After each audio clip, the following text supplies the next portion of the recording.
Thesic stood in the observation deck of Station Harmony, his long fingers pressed against the transparent wall. His skin was pale blue, almost translucent in the artificial light. The Kelvary were not built for violence. Their bones were hollow like birds, their muscles weak compared to most species in the galaxy. For 10,000 years, his people had survived through diplomacy and retreat. But now, retreat was no longer an option. The Krath Dominion had made that clear 3 cycles ago when they destroyed the outer colonies. Thesic's people needed something they had never possessed. They needed to understand how to fight. More importantly, they needed to understand the species that every galactic power feared in close combat. They needed to understand humans. Thesic turned from the window and walked to his research station. The walls of his small quarters were covered with data screens. Each one showed footage from human conflicts across the past century. He had watched thousands of hours of combat recordings, ship battles, ground wars, and most fascinating of all, hand-to-hand fighting. The current video showed 2 humans in a training room. They wore padded clothing and circled each other slowly. Then one moved. The speed surprised Thesic even though he had seen it dozens of times. The human's fist connected with the other's face, but the second human did not fall. He absorbed the hit, stepped forward, and threw his opponent to the ground. Thesic paused the video. He zoomed in on the human's face at the moment of impact. The expression was calm, focused. There was no rage, no fear, just complete control. How did they do that? How did creatures from a death world learn to hurt each other with such precision while maintaining such discipline? His console chimed. The station's daily schedule appeared on the screen.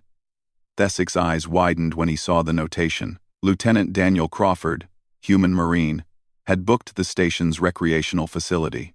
The same facility visible from Thesic's observation post. Thesic grabbed his datapad and hurried out of his quarters. He moved through the curved corridors of Station Harmony quickly. The station housed representatives from 30 different species. It was neutral ground. A place where even enemies could meet in peace. That peace was the only reason Thesic could study humans this closely. He reached the observation gallery above the recreation area just as a human entered below. The man was tall by human standards, with short brown hair and the kind of muscular build that Thesic had learned indicated military training. He wore simple exercise clothing that showed the powerful structure underneath. Daniel Crawford began his routine. He started with stretches that made Thesic's own joints ache just watching. Then the human dropped to the floor and began pushing his body up and down repeatedly.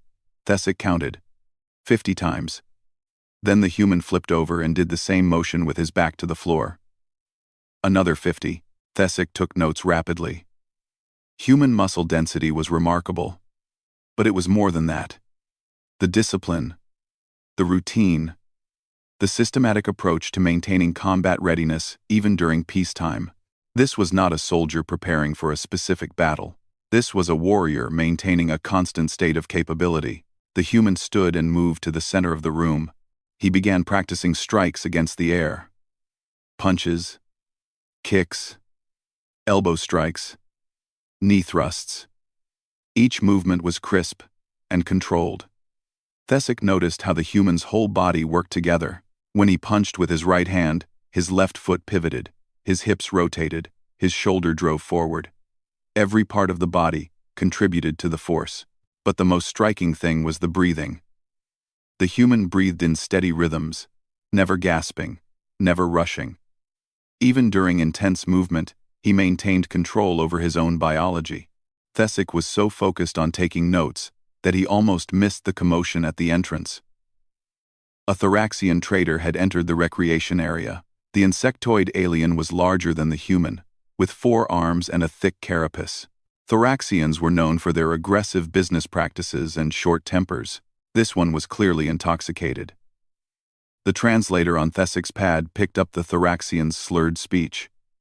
He was demanding the human leave the facility. Something about humans taking up too much space, about thinking they owned every station they visited. Daniel stopped his training. He turned to face the Thoraxian but did not approach. His posture relaxed slightly, hands at his sides. Thesic recognized this from his research. The human was de-escalating, trying to avoid conflict. The Thoraxian did not want peace. He lurched forward on his 6 legs and shoved Daniel with 2 of his 4 hands. The human stumbled back several steps but kept his balance. He raised both hands in a calming gesture and said something. Thesic could not hear the words through the observation glass, but the body language was clear. Daniel was trying to walk away. The Thoraxian grabbed Daniel's shoulder with one powerful claw. This was the moment Thesic had been waiting to observe. How would a human respond to actual physical aggression? What happened next took less than 3 seconds. Daniel's hand came up and trapped the Thoraxian's claw against his own shoulder. His other hand struck the joint where the Thoraxian's arm connected to his body, not hard enough to break it, but with enough force to cause pain. The Thoraxian's grip loosened. Daniel stepped to the side and behind the larger alien, maintaining control of the trapped arm. He used his leg to sweep the Thoraxian's legs, sending the drunk traitor to the floor. Daniel followed him down, knee on the Thoraxian's back, still controlling the arm. The entire exchange was smooth. Practiced. There had been no wasted movement, no excessive force. Daniel had used exactly the amount of violence necessary to end the threat without causing serious injury. Station security arrived within seconds. They were Valorian guards, tall and professional. Daniel released the Thoraxian immediately and stood up. He backed away with his hands visible. He spoke to the guards calmly, explaining what had happened. Other witnesses confirmed his story. The guards took the Thoraxian away. One of them thanked Daniel for his restraint. The human nodded, waited for them to leave, then went back to his training as if nothing had happened. Thesic stood frozen in the observation gallery. His mind was racing. He had just witnessed something profound. The human had been attacked by a larger, stronger opponent. He had responded with devastating efficiency, but he had not continued the violence beyond what was necessary. He had not lost control. He had not even seemed angry. This was the key. This was what made humans so dangerous. They could flip a switch in their minds. They could go from peaceful to violent in an instant, apply exactly the force required, and then switch back to peaceful just as quickly. They had weaponized their own bodies and then wrapped that weapon in discipline and control. Thesic pulled out his communicator and began recording a message to his people. His hands shook as he spoke. I have observed the human capacity for unarmed combat. It is not their strength that makes them formidable, though they are strong. It is not their speed, though they are fast. It is their control. They have trained their minds to direct violence with precision. They feel fear and anger like we do, but they have learned to think clearly through those emotions. They fight with their bodies, but they win with their minds. He paused the recording and whispered to himself words that would change everything. This power was not forged for them alone. It was forged for anyone willing to learn. Ambassador Lauren Bennett reviewed Thesic's request for the 3rd time. The Calvary researcher sat across from her desk in the human diplomatic section of Station Harmony. His large eyes watched her with an intensity that made her slightly uncomfortable. You want permission to observe our security training sessions, Lauren said slowly. To study human hand-to-hand combat techniques for academic purposes. Yes, Ambassador. Thesic's translator rendered his voice as soft and precise. My people have lived in peace for millennia. But the galaxy is changing.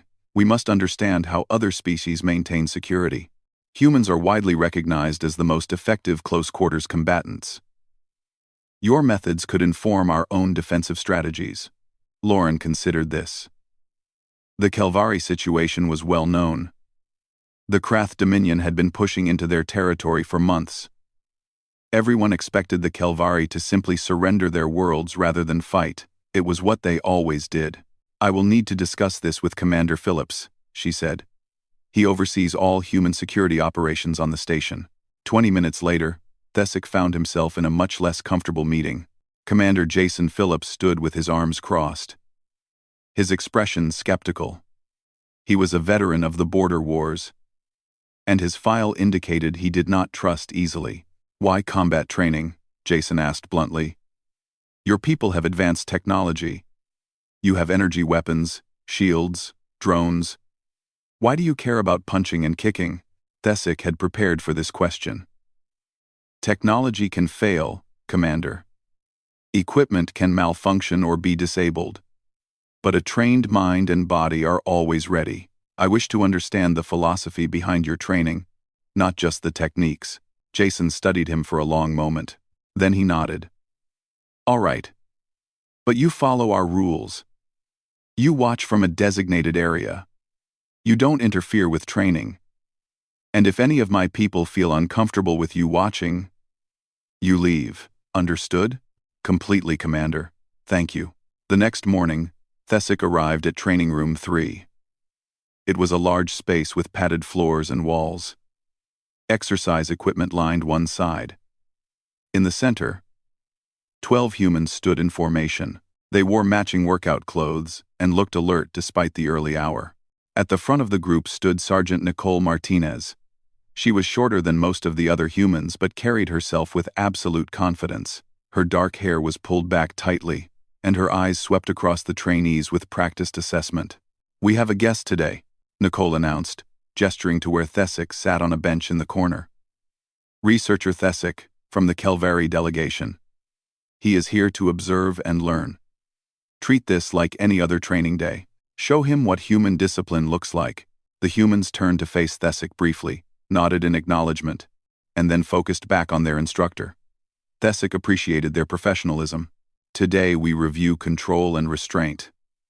Nicole continued. Remember, the goal of combat training is not to hurt people. It is to end threats efficiently and safely. Anyone can throw wild punches. We are not anyone. We are professionals. She called Daniel Crawford forward.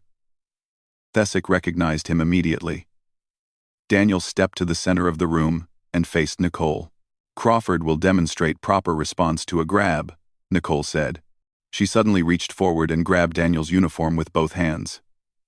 In training footage, Thesic had seen humans respond to this with immediate violence. But Daniel did not strike her.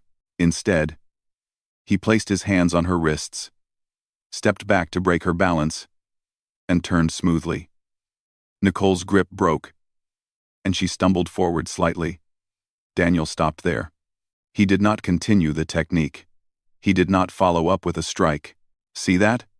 Nicole addressed the class. Crawford had a dozen ways to hurt me after breaking that grip. He chose none of them. Why? Because I was not actually a threat, he assessed, responded appropriately, and stopped. This is discipline. For the next hour, Thesic watched the humans practice. They worked in pairs, taking turns attacking and defending. What fascinated Thesic was not the techniques themselves. Though they were effective, it was the restraint. Every movement ended with control. No one struck harder than necessary. No one let their emotions take over. During a break, Nicole approached Thesic. She carried a bottle of water, and her expression was curious. What do you think so far? She asked. It is remarkable, Thesic said honestly. You teach violence and gentleness at the same time. How is this possible? Nicole smiled. That is exactly right. Look, anyone can learn to throw a punch. But throwing the right punch, at the right time, with the right amount of force, that takes training. It takes mental discipline. We practice the physical moves over and over until they become automatic. But we also practice thinking clearly under stress. Your people evolved on a dangerous world, Thesic said. You needed to fight, to survive. But somewhere in your history, you learned that mindless violence was less effective than controlled violence. You have done your research, Nicole said, impressed. Yes.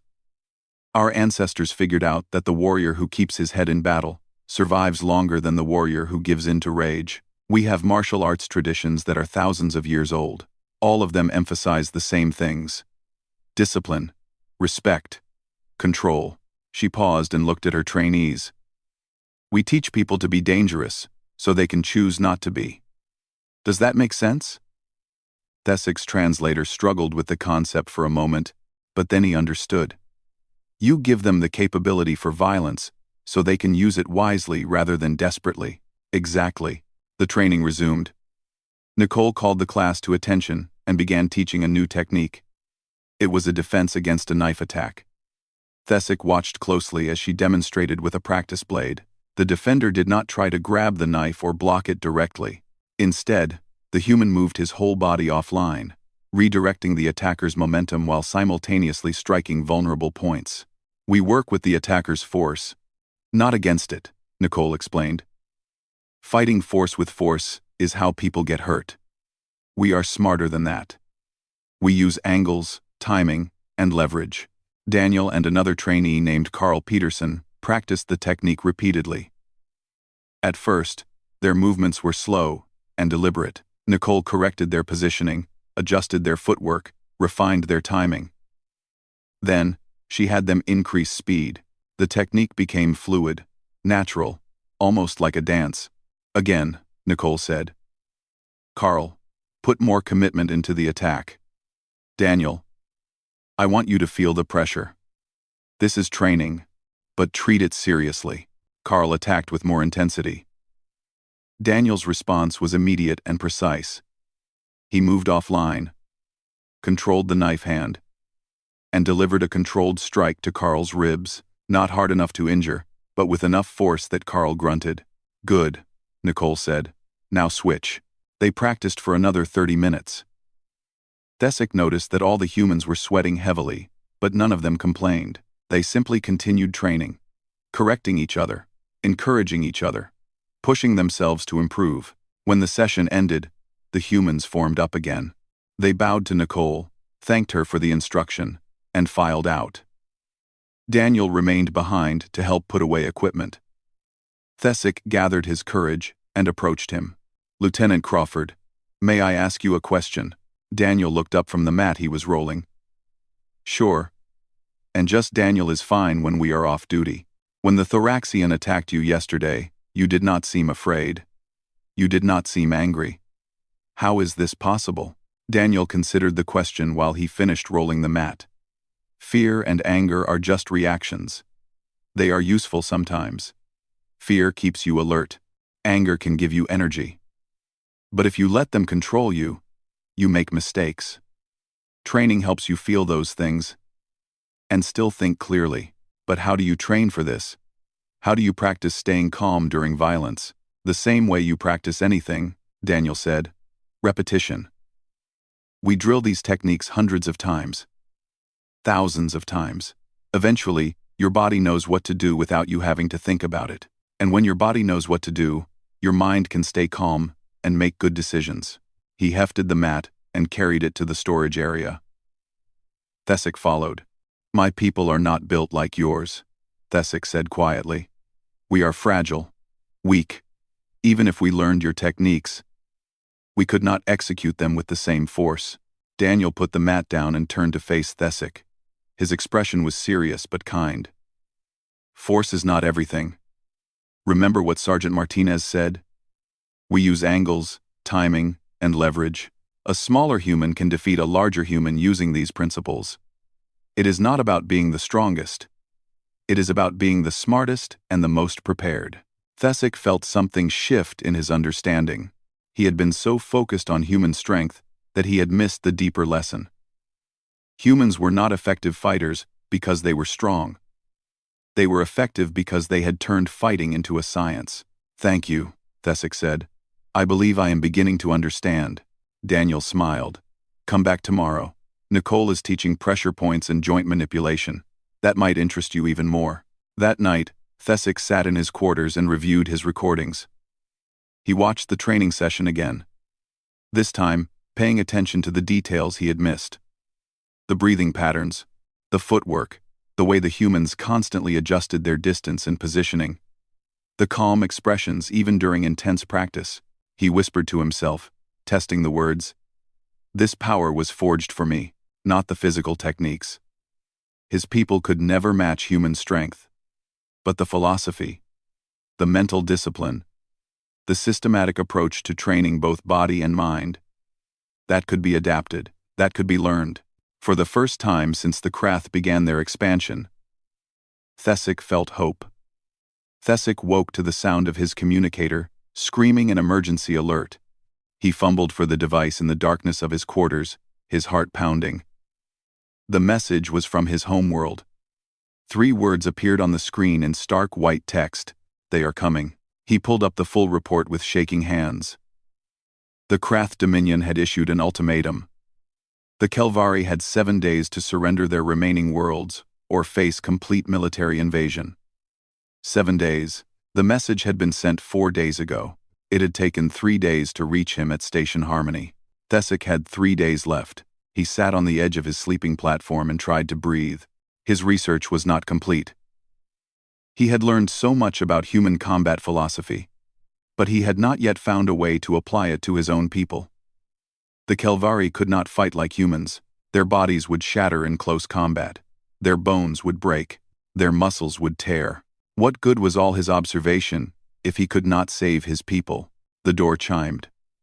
Thesic wiped his eyes and opened it. Daniel Crawford stood in the corridor, still wearing his training clothes. He must have been practicing again. The human's expression was concerned. "I heard about the ultimatum," Daniel said. "The whole station heard. I wanted to check on you." Thesic gestured him inside. The quarters were small and cluttered with data screens and research notes. Daniel looked around at the walls, covered in combat footage and training analysis. "I have been watching your people fight for 3 months, Thesic said. His voice was hollow. "I have learned about discipline and control. I understand the principles of leverage and angles. I know that fighting is as much mental as physical. But none of it matters. My people cannot do what your people do. We are too weak." Daniel picked up a datapad and scrolled through Thesic's notes. The human was quiet for a long moment. When he spoke, his voice was thoughtful. "You are thinking about this wrong." Thesic looked up. "What do you mean?" "You are trying to teach Kelvari to fight like humans. But that is not what you should be doing." Daniel set down the datapad. "Look at these notes. You have documented everything about how we fight, the techniques, the training, the physical movements, but that is not why humans are good at combat. Then why are you good at it?" Daniel sat down on the floor, cross-legged. It was a casual posture that Thesic had noticed humans adopted when they wanted to have serious conversations as equals. "We are good at combat because we think clearly under pressure. That is the real skill. The physical techniques are just tools, but the mind behind them, the ability to assess a situation and make good decisions while someone is trying to hurt you, that is what wins fights." Thesic felt his frustration rising. "My people know this. I have told them. But knowing something and doing something are different." "True," Daniel agreed. "So let me ask you something. When that Thoraxian grabbed me in the training room, what did I do first?" Thesic thought back to that moment. "You trapped his claw against your shoulder." Quote, "Before that, what was the very first thing I did?" Thesic closed his eyes and replayed the scene in his mind. The Thoraxian had grabbed Daniel. Daniel's response had been immediate but not random. He had done something before the physical defense. "You assessed," Thesic said slowly. "You determined where he was grabbing, how strong his grip was, what his balance was like. You gathered information even while being attacked." "Exactly.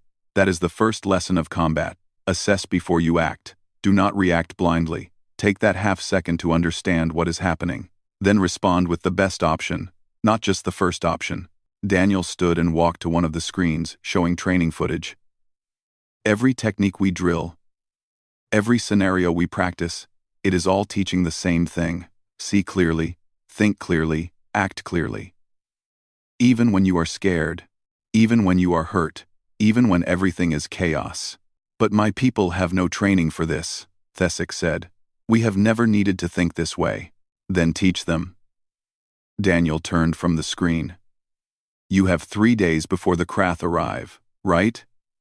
That is not enough time to teach physical combat, but it is enough time to teach principles. Teach them to assess first. Teach them to think clearly under stress.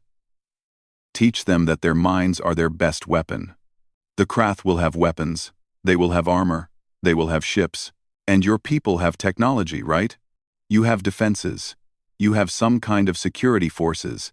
even if they are not experienced fighters. We have planetary defense systems, automated weapons, a small security fleet. Daniel nodded. Then you have tools. You just need to teach your people to think like fighters when using those tools. That is what I can help you with. Not techniques, philosophy. Over the next 3 days, Daniel spent every free hour with Thesic. They sat in the observation deck, and Daniel explained how humans thought during combat. He broke it down into simple steps that Thesic could record and transmit home. First, always be aware of your surroundings. Know where threats can come from. Know your escape routes. Know what resources you have available. This is true whether you are in a fist fight or a space battle. Second, when a threat appears, assess before you act. What kind of threat? How dangerous? What are your options? This only takes a moment, but that moment is critical. Third, choose your response based on your goal. If your goal is to survive, you might retreat. If your goal is to protect someone, you might attack. If your goal is to delay, you might distract. Know what you want to accomplish. Fourth, commit to your choice. Do not hesitate once you decide. Hesitation gets people killed. Fifth, be ready to adapt. Your first plan might not work. Stay aware. Stay flexible. Change your approach if needed. Thesic recorded everything.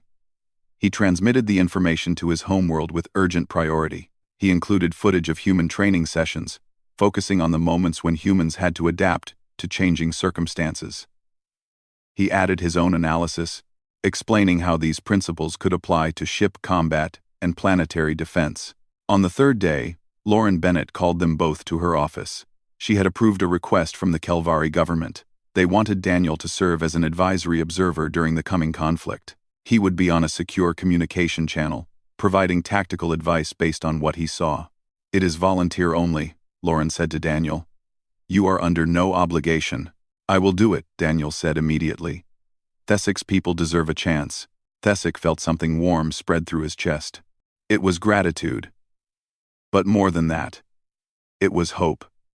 This human, who had only known him for 3 months, was willing to help his entire species survive.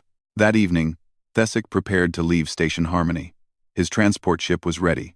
He would arrive at his homeworld with only hours to spare before the Krath deadline expired. He stood in the docking bay with his bags of research, materials, and data drives. Daniel came to see him off. The human handed him a small device. This is a human military tactical manual, Daniel said. Basic stuff. How to set up ambushes. How to use terrain. How to create advantages when you are outnumbered. It is not specific to humans. The principles work for anyone. Thesic took the device carefully. Why are you helping us? Your people have no alliance with mine. We have nothing to offer you. Daniel smiled. Because it is the right thing to do. And because you are doing the work. I am just giving you tools. You are the one who will save your people. Thesic boarded his ship. As it undocked from the station, he sat at his console and reviewed everything he had learned.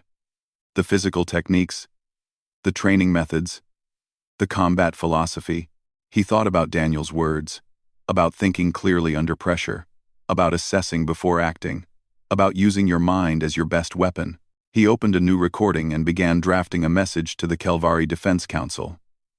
His hands moved quickly across the interface as ideas flooded his mind. They could not match the Krath in strength, but they could match them in thinking.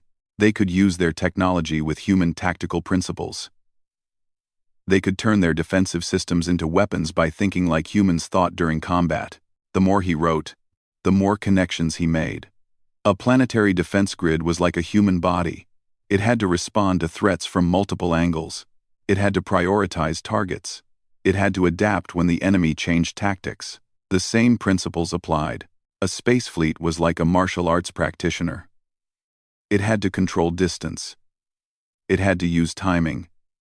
It had to strike at vulnerable points while protecting its own weak spots. The same principles applied. The Kelvari could not become human warriors, but they could think like human warriors. They could apply the same mental discipline that made humans so effective. They could learn to be calm, focused, and adaptive under fire. Thesic finished his message and sent it. Then he sat back and whispered the words that had been growing in his mind for days. This power was forged for me, not the physical power of human bodies, not the ability to break bones with bare hands, but the power of human minds, the power to think clearly when everything was chaos, the power to assess, adapt, and overcome. That power was not limited to one species. It was a way of thinking, a philosophy, and any species could learn it. His ship jumped into faster-than-light travel.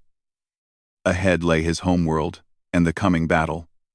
Behind lay Station Harmony and the human who had taught him the most important lesson of all. The strongest weapon was not in the body, it was in the mind that directed the body, and Thesic was about to teach his entire species how to think like fighters. Thesic's ship broke through the atmosphere of Kelvara Prime, just as the sun was setting. The capital city spread below him, its towers of crystal and light beautiful against the darkening sky. He had not been home in over a year. Now, he might be seeing it for the last time. The ship landed at the government complex. Thesic gathered his materials and hurried inside. The corridors were filled with officials moving quickly, their faces tight with worry. Everyone knew the deadline was approaching.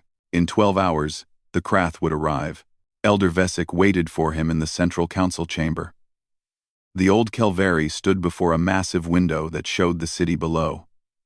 His skin was paler than Thesic remembered, almost white with age, but his eyes were still sharp. "You have returned," Vesic said without turning. "With solutions, I hope. With ideas, Elder. Whether they are solutions will depend on our people's willingness to change." Thesic spread his data files across the council table. Within minutes, the other council members arrived. There were 12 of them, representing different regions and disciplines. All of them looked exhausted. Thesic did not waste time. "I have spent 3 months studying human combat capabilities. I have learned why they are the most feared close-quarters fighters in the galaxy, and I believe we can apply their methods to our situation." "We cannot fight like humans," said Council Member Drennick. She was a military advisor, one of the few Kelvari with actual combat experience from the old border disputes. "Our bodies are too fragile. One hit from a Krath warrior would kill us." "I am not proposing we fight like humans physically," Thesic said. "I am proposing we think like humans tactically." Unquote. He activated a video. It showed Daniel Crawford's training session, specifically the moment when Nicole taught the defense against multiple attackers. The humans on screen moved with coordination, covering each other's weak points, creating angles of attack. "Watch how they position themselves," Thesic said. "They use geometry. They force their opponents into disadvantageous positions. They do not rely on strength. They rely on superior positioning and tactical thinking." He switched to another video. This one showed a historical human battle from their own wars. A smaller force had defeated a larger one by using terrain, ambushes, and psychological tactics. "The humans have a saying," Thesic continued. "Work smarter, not harder." They have spent thousands of years developing tactical principles that allow the weak to defeat the strong. We can use these principles with our technology. Elder Vesic leaned forward. "Explain." Thesic pulled up a tactical map of their star system. "The Krath expect us to position our defense fleet in orbit around Kelvara Prime. Standard defensive posture. They will bring overwhelming force to that position and destroy us in direct combat." He highlighted several points in the outer system. "But humans would not defend that way. Humans would set an ambush. We position our ships here, and here, hidden near asteroid fields and gas clouds. When the Krath enter the system expecting to find us in orbit, we hit them from 3 sides." "That is deceptive," said another council member. "We are a people of honor. Honor does not matter if we are extinct," Drennick said bluntly. "Continue." Thesic felt a surge of gratitude for the old military advisor. He expanded the tactical display. Our planetary defense grid is currently configured for direct confrontation. But we can reconfigure it. Instead of trying to destroy Krath ships head-on, we target their sensors and weapons systems. We blind them. We cripple their ability to attack. Then our smaller ships can exploit those weaknesses. You want us to fight dirty, Vesic said slowly. I want us to fight smart, Thesic corrected. The Krath are stronger than us. They have more ships, better armor, more firepower. We cannot beat them in a fair fight. So we do not fight fair. We fight to win. He pulled up the tactical manual Daniel had given him. Humans have centuries of experience fighting opponents who were stronger or more numerous. They developed principles for asymmetric warfare. Use mobility against heavy armor. Use precision against brute force. Use coordination against chaos. The council chamber was silent. Thesic could see the internal struggle on their faces. The Kelvari had never been warriors. For 10,000 years, they had chosen peace over conflict. Now he was asking them to become something they had never been. Vesic spoke quietly. Show us your plan in detail. For the next 3 hours, Thesic laid out a complete defensive strategy. He had translated every human combat principle into space warfare terms. Distance management became fleet positioning. Timing became coordination of attacks. Leverage became exploiting enemy weaknesses. Drennick took command of implementing the plan. She was not bound by tradition the way the others were. She understood that survival required adaptation. She began issuing orders to fleet commanders, reorganizing their positions based on Thesic's recommendations. 2 hours before the deadline, a communication channel opened from Station Harmony. Daniel Crawford appeared on the screen, along with another human Thesic did not recognize. This is Commander Brandon Hayes, Daniel said. He is a tactical officer with experience in fleet operations. With your permission, he will observe your battle and provide real-time advice. We accept with gratitude, Vesic said. Brandon's face was serious but calm. I have reviewed Thesic's tactical plan. It is solid.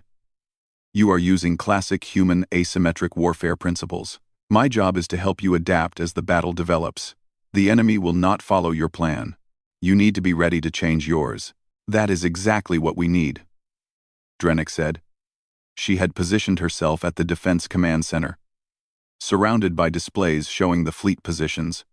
The deadline arrived. Nothing happened.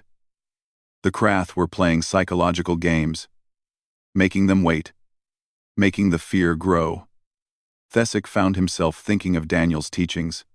Assess before you act. Stay calm. Think clearly. An hour after the deadline, the Krath entered the system. Their fleet was massive. 30 warships, each one larger than the biggest Kelvari vessel. They came in a tight formation, heading straight for Kelvara Prime. They are not scanning the outer system, Brandon observed from his remote station. They are so confident that they are not even looking for ambushes. Classic overconfidence. High Commander Rathix's face appeared on all channels. The Krath leader was huge, with thick armor plating and 4 eyes that glowed red. Kelvari, your deadline has passed. Surrender your planet or we will take it by force, Vesic responded, his voice steady. We reject your ultimatum, Commander Rathix. You are not welcome in our system. Rathix laughed. It was a harsh sound, full of contempt. You reject? You? The species that runs from every fight? This will be over in minutes. The Krath fleet accelerated toward the planet. They were so focused on their target that they did not notice when the Kelvari ships powered up their weapons in the outer system. Hold, Brandon said calmly through the command channel. Let them get deeper into your space. The farther they go, the harder it will be for them to retreat. Drennick relayed the order. The Kelvari fleet stayed hidden. The Krath reached the midpoint of the system. They were exactly where Thesic's plan predicted they would be. Now, Brandon said, 3 groups of Kelvari ships appeared from hiding. They came from different angles, just like human fighters surrounding an opponent. Their weapons did not target the Krath hulls. Instead, following Thessic's plan, they targeted sensors, communication arrays, and weapon systems. The Krath fleet jerked in surprise. Their formation broke as ships tried to turn to face multiple threats at once. Rathix's voice filled the channels, roaring orders. But the Kelvari were already adapting. As soon as the Krath began to turn, the planetary defense grid activated. Precise beams lanced out. Not trying to destroy ships but to cripple them, a weapon system exploded here. A sensor array went dark there. They are confused, Brandon said with satisfaction. They expected a straightforward battle. You have given them chaos. Keep them off balance. The Kelvari ships moved with coordination. When the Krath tried to focus on one group, another group struck from a different angle. When the Krath tried to retreat, the third group cut off their escape. It was exactly like the human training Thessic had watched. Multiple practitioners working together, controlling distance, creating angles, forcing the opponent into bad positions. The first Krath ship lost all its weapon systems. It drifted, unable to fight. Then a second. Then a third. Pull back Group 1, Brandon advised. Let them think they are pushing you away. Draw them further from their exit route. Drennick followed the advice. The Krath, seeing one group of Kelvari ships retreat, pressed forward aggressively. They moved deeper into the system, away from the jump points they would need to escape. Now hit them hard with the defense grid, Brandon said. The planetary weapons coordinated their fire. Not random shots, but targeted strikes planned according to human tactical principles. They created overlapping fields of fire. They forced the Krath to choose between bad options: advance and take more damage, or retreat through a kill zone. Rathix's face appeared again. This time there was no laughter. What are you doing? Kelvari do not fight like this. Kelvari surrender. Vesic responded. His voice was calm, like Daniel's voice had been when facing the Thoraxian. Clear, focused, in control. We have learned from teachers who understand that the best fight is the one where you use your mind, not just your weapons. You underestimated us, Commander. That was your mistake. 2 more Krath ships lost their weapons. One began venting atmosphere. The mighty fleet that had come to conquer was now struggling to survive. They are going to retreat, Brandon predicted. Be ready. He was right. Rathix gave the order to withdraw. The Krath fleet turned, trying to reach the jump points. But the Kelvari ships had positioned themselves perfectly. Every route was covered. Every escape was cut off by defensive fire. Do we destroy them? Drennick asked. Thessic thought of Nicole's words. Anyone can learn to throw a punch. But knowing when to stop takes wisdom. No, Vesic said. We disable them. We show them we can destroy them. But we choose not to. Let them report back that the Kelvari have changed. The battle ended not with destruction but with surrender. The Krath fleet, crippled and trapped, had no choice but to accept Kelvari terms.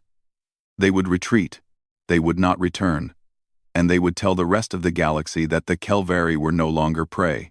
When it was over, Thessic stood in the command center and looked at the tactical display. The Kelvari had won not through strength but through thinking. They had used human tactical philosophy with Kelvari technology and had defeated an enemy that should have crushed them. Brandon's voice came through the channel one last time. Well done. You fought like humans think. That is the highest compliment I can give. 1. After the Bactid Arli of context. Context clashes processed. We can see and did Arli's. 1 text clashes betters did. 1 text clashes betters did Arli's. 1 text. Thessic smiled. We fought like Kelvari who learned from humans. That is the power that was forged for us. 3 days after the battle, Thessic stood in a training facility that had not existed a week ago. The Kelvari government had converted an old research building into a tactical education center. The walls were bare, the equipment basic, but the purpose was clear. The Kelvari were learning to think like fighters. 50 young Kelvari filled the room. They sat on the floor in neat rows, their large eyes focused on Thesic. These were volunteers from the defense forces, scientists, engineers, and civilians. All of them wanted to learn what had saved their world. Thesic walked slowly in front of them. He held a datapad but did not look at it. He had given this lecture 3 times already. The words were becoming natural. "What won our battle against the Krath?" he asked the group. A young female in the front row raised her hand. "Our ships. Our weapons." "No," Thesic said gently. "The Krath had better ships and stronger weapons." "What else?" Another voice from the back. "Our tactics. We used ambushes and coordination." "Closer," Thesic said. "But tactics are just tools. What directed those tactics?" Silence fell over the room. Then a male near the middle spoke quietly. "Our minds. We thought clearly while the Krath did not." Thesic nodded. "Exactly. We won because we learned to think like human warriors think. Not to fight like them, but to think like them. This is what I will teach you today. Not how to throw punches or fire weapons. How to stay calm under pressure. How to assess before you act. How to make good decisions when everything is chaos." He activated a holographic display.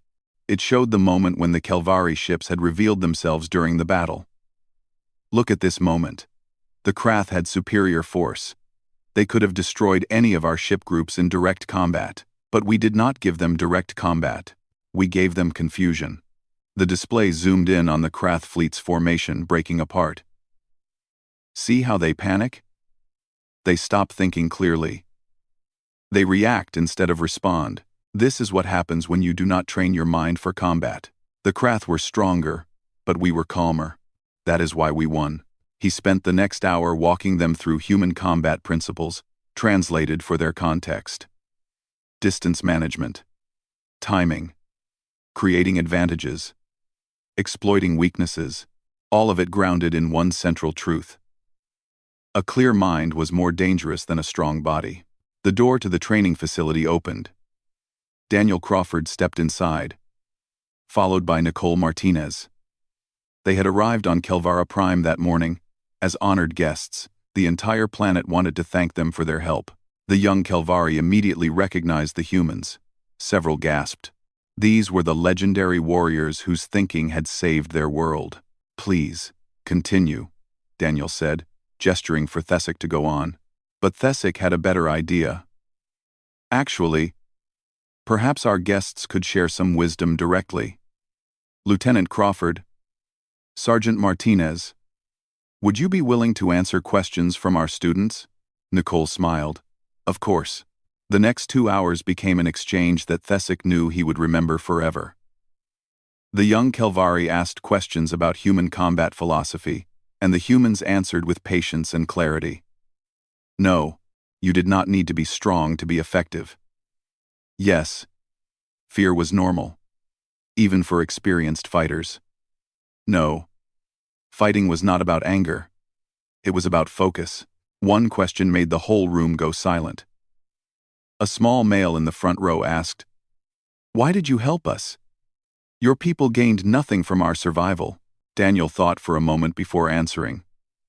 "Humans have a saying, 'The strong protect the weak.'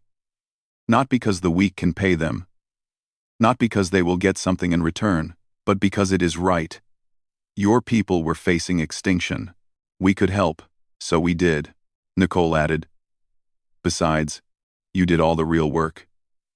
We just gave you some ideas. You are the ones who had the courage to change everything about how your species approaches conflict. That takes more strength than any physical combat." After the session ended, Thesic walked with Daniel and Nicole through the crystal gardens near the government complex. The human guests seemed fascinated by the native plants that grew in impossible geometrical patterns. "Your planet is beautiful," Nicole said. "Thanks to you, it still exists," Thesic replied. "Thanks to you," Daniel corrected. "You went to Station Harmony looking for answers. You studied for months. You brought back knowledge and convinced your people to use it. You coordinated the defense. We just watched and gave advice." They reached a viewing platform that overlooked the city. Hundreds of crystal towers caught the setting sun. creating rainbows across the sky. In the distance, Thesic could see construction crews working on new defense installations. The Kelvari were not going back to being purely peaceful. They were becoming a species that could choose peace from a position of strength. "I want to show you something," Thesic said. He led them to a memorial being built in the central plaza. It was not finished yet, but the design was clear.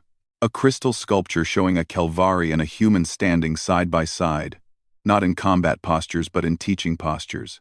The inscription will say, "True strength is measured not by the force you can deliver, but by the wisdom to know when and how to deliver it," Thesic explained. "That is what you taught us." Nicole looked at the memorial with emotion in her eyes. "That is beautiful. And accurate. You know, I think you might have taught us something too." "What could we possibly teach you?" Thesic asked, surprised. "That our way of thinking can help others," she said. "We spend so much time training to be warriors. Sometimes we forget that the most important thing we do is teach others to think clearly, to stay calm, to make good choices. You reminded us that the philosophy matters more than the physical techniques." A group of young Kelvari approached the platform. They were students from the morning session. They carried datapads and looked nervous but determined. "Researcher Thesic," their leader said, "we have been studying the human tactical manual you shared. We have questions about adapting it to our fleet operations. Could we discuss it?" Thesic looked at Daniel and Nicole. "Do you mind?" "Go ahead," Daniel said. "This is your world now, your knowledge. We are just visitors." But Thesic had a different idea. "Actually, could you both join us? These students could benefit from hearing human perspectives directly. If you have time before your transport leaves tomorrow." The humans agreed. They spent the evening in a conference room with 20 eager Kelvari students, discussing tactics and philosophy. The conversation ranged from fleet maneuvers to personal discipline, from historical battles to future possibilities. As the night grew late, one of the youngest Kelvari asked Daniel the question that had been on Thesic's mind since the beginning. "When you fought the Thoraxian in the recreation area, were you afraid?" Daniel did not hesitate. "Yes. Fear is a natural response to danger. The trick is not to eliminate fear. It is to think clearly, despite the fear. Fear can help you. It makes you alert. It gives you energy. But you cannot let it control you." "How do you practice this?" the young Kelvari asked. "The same way you practice anything," Nicole said. "Repetition. You train your mind the same way you train your body. You put yourself in controlled, stressful situations over and over until your mind learns to stay calm. Eventually, clear thinking becomes automatic, even under pressure." Thesic added, "This is what we will be teaching all our defense forces. Not just combat techniques or tactical maneuvers. We will teach mental discipline, the ability to assess, adapt, and act with clarity." The session finally ended near midnight. Daniel and Nicole returned to their guest quarters. Thesic walked alone through the quiet city, thinking about everything that had happened. 3 months ago, he had gone to Station Harmony, desperate for answers. He had watched humans fight, and thought he needed to teach his people those physical techniques. But he had learned something far more valuable. He had learned that the human way of fighting was really a way of thinking. And that way of thinking could be adapted by anyone. The Kelvari would never be human warriors, but they could be Kelvari warriors. They could fight in their own way, using their own strengths, guided by the tactical philosophy that made humans so formidable. Thesic stopped at a fountain in the central plaza. He looked up at the stars and whispered the words that had become his mantra. "This power was forged for me. Not the power of human strength. Not the power of human bodies. The power of human minds. The power to stay calm. To think clearly. To adapt constantly. To never give up." That power belonged to no single species. It was a universal truth waiting to be discovered, and Thesic had discovered it just in time to save his people. The next morning, Thesic stood at the spaceport as Daniel and Nicole prepared to board their transport back to Station Harmony. A crowd had gathered to see them off. Elder Vesic presented them with crystal medals, the highest civilian honor the Kelvari could give. You saved our species, Vesic said formally. You saved yourselves, Daniel replied. We just showed you that it was possible. As the humans walked toward their ship, Thesic followed them. He had one last question. Will you continue to help us? Will you teach more of our people? Nicole smiled. We already are. Commander Hayes is preparing a full training program for your defense forces. It will cover everything from basic tactical thinking to advanced strategic planning, and Station Harmony is opening a cultural exchange program. Any Kelvari who wants to study human combat philosophy will be welcome. But remember, Daniel added, you are not learning to become human. You are learning to become better Kelvari. Take what works for you and adapt it. Make it your own. They boarded their ship. As it lifted off, Thesic watched until it disappeared into the sky. Then he turned back to his city, his people, his world. There was work to do, an entire species to train, a new way of thinking to spread.